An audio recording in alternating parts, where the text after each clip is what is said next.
Up next is United States Army veteran Catherine Platoni of Greene County. Known as Dr. Platoni to her patients and in the medical community, Kathy has been a practicing clinical psychologist for more than 37 years and maintains her private practice in Centerville.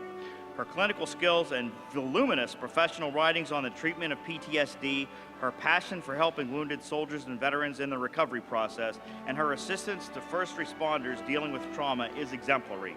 She's a survivor of the Fort Hood massacre in November 2009 and is an ardent activist for reconsideration of this shooting incident as an act of terrorism to assure that victims and their families are awarded benefits.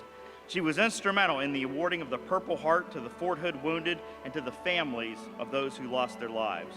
When police and military personnel need direction in managing the aftermath of mass casualties and trauma, they turn to Dr. Platoni for her expertise.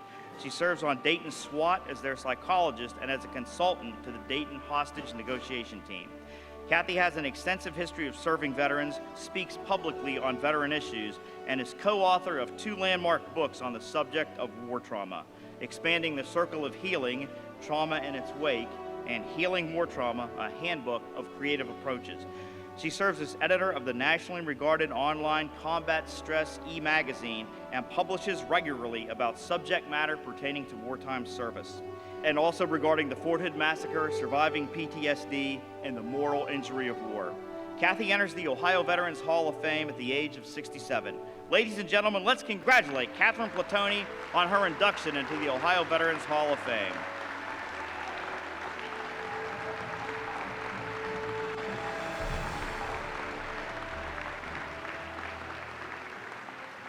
I am honored and grateful and appreciative and humbled beyond words.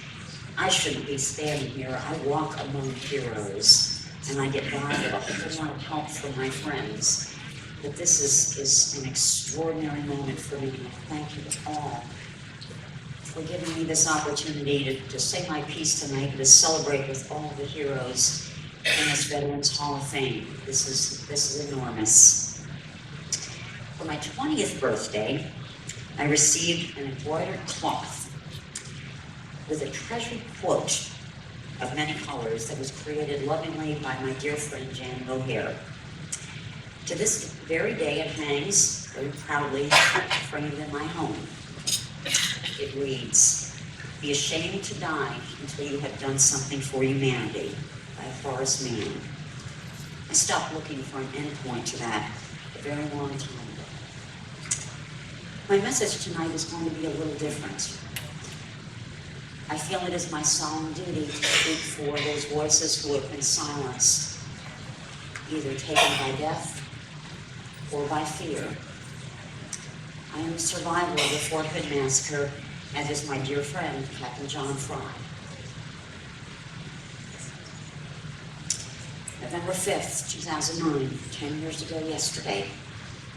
It has been 10 years, but it feels more like 10 seconds. For those of us who somehow and miraculously made it out of the battlefield and the bloodbath alive. Things we cannot unsee, unhear, or unfeel are never very far from conscious awareness. For this kind of horror, there is no off switch. Our old selves are gone, no longer hanging in the closet to dawn in the aftermath of a Holocaust of hatred that cost 13 lives, leaving 33 wounded and unquantifiable injuries to the souls and the psyches of the survivors and the families of the fallen.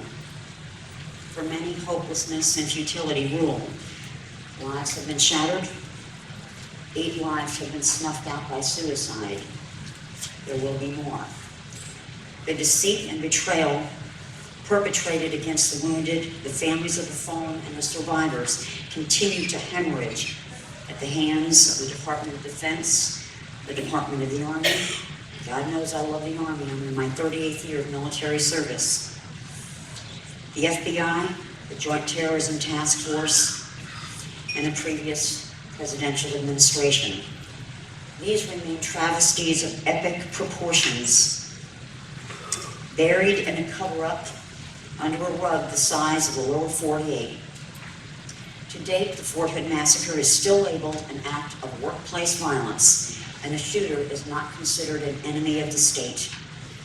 Both the Department of the Army and President Obama himself made solemn promises that the wounded, including civilian police officer Sergeant Kimberly Munley and Sergeant Mark Todd, who felled the shooter,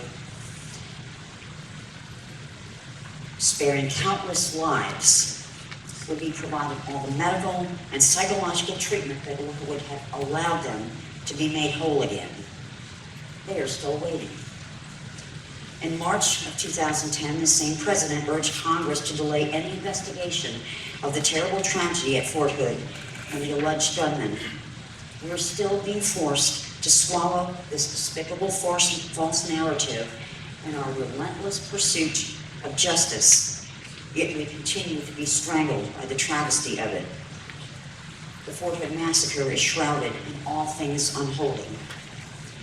Per Mr. Berry, the father of Staff Sergeant Joshua Berry, who was injured during the Fort Hood massacre, although not by gunshot wound, and who took his life in 2013.